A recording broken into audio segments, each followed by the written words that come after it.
நமது நபி ஸல்லல்லாஹு அலைஹி வஸல்லம் அவர்களின் பெயர் முஹம்மத் ஸல்லல்லாஹு அலைஹி வஸல்லம். நமது நபி ஸல்லல்லாஹு அலைஹி வஸல்லம் அவர்கள் மக்காவில் பிறந்தார்கள். நமது நபி ஸல்லல்லாஹு அலைஹி வஸல்லம் அவர்கள் ரபியுல் அவ்வல் மாதம் பிறை 12 திங்கட்கிழமை பிறந்தார்கள். நமது நபி ஸல்லல்லாஹு அலைஹி வஸல்லம் அவர்களின் தந்தை பெயர் அப்துல்லா. நமது நபி ஸல்லல்லாஹு அலைஹி வஸல்லம் அவர்களின் தாயாரின் பெயர் ஆமினா.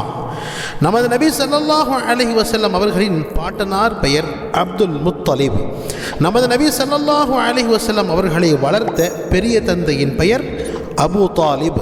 நமது நபி ஸல்லல்லாஹு அலைஹி வஸல்லம் அவர்களுக்கு 3 ஆண் குழந்தைகள் இருந்தார்கள். 1 அப்துல்லா ரலியல்லாஹு அன்ஹு, 2 காசிம் ரலியல்லாஹு அன்ஹு, 3 இப்ராஹிம் ரலியல்லாஹு அன்ஹு.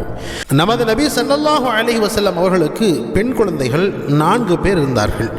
ஜைனப் ரலியல்லாஹு அன்ஹா, ருக்கையா ரலியல்லாஹு அன்ஹா, உம்மு குல்சும் ரலியல்லாஹு அன்ஹா, ஃபாத்திமா ரலியல்லாஹு அன்ஹா.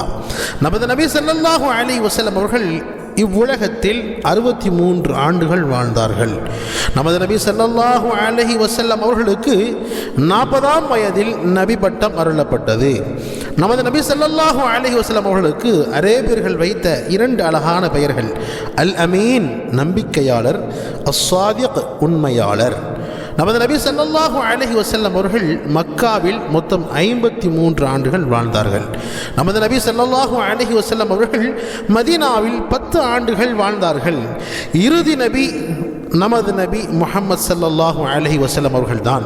நமது நபி ஸல்லல்லாஹு அலைஹி வஸல்லம் அவர்களுக்கு பிறகு இந்த பூமியில் யாரும் நபிமார்கள் வரமாட்டார்கள். நமது நபி தான் ஹாத்தமுன் நபி, இறுதி நபி, இறுதி தூதராக இருக்கிறார்கள். எந்த மக்களுக்காக நபிமார்கள் அனுப்பப்பட்டனரோ அந்த மக்களுக்கு அந்த நபியின் உம்மத் சமுதாயம் என்று சொல்லப்படும். அதாவது நாம் முஹம்மது ஸல்லல்லாஹு அலைஹி வஸல்லம் அவர்களுடைய சமுதாயமாக, அவர்களுடைய உம்மத்தாக இருக்கிறோம். அல்லாஹ் நம் அனைவருக்கும் நபிகள் நாயகம் ஸல்லல்லாஹு அலைஹி வஸல்லம் அவர்களை அதிகமாக சரியாக நேசிக்கக்கூடிய பாக்கியத்தை தந்தருள்வானாக. நபிகள் நாயகம் ஸல்லல்லாஹு அலைஹி வஸல்லம் அவர்கள் மீது அதிகமாக ஸலவாத்துகள் சொல்லக்கூடிய பாக்கியம் அல்லாஹ் நம் அனைவருக்கும் தருவானாக.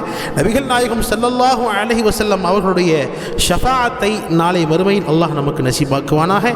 நபிகள் நாயகம் ஸல்லல்லாஹு அலைஹி வஸல்லம் அவர்களோடு நாளை மறுமையில் சொர்க்கத்தில் இருக்கும் பாக்கியம் அல்லாஹ் நம் அனைவருக்கும் தந்து அருள்வானாக. ஆமீன்.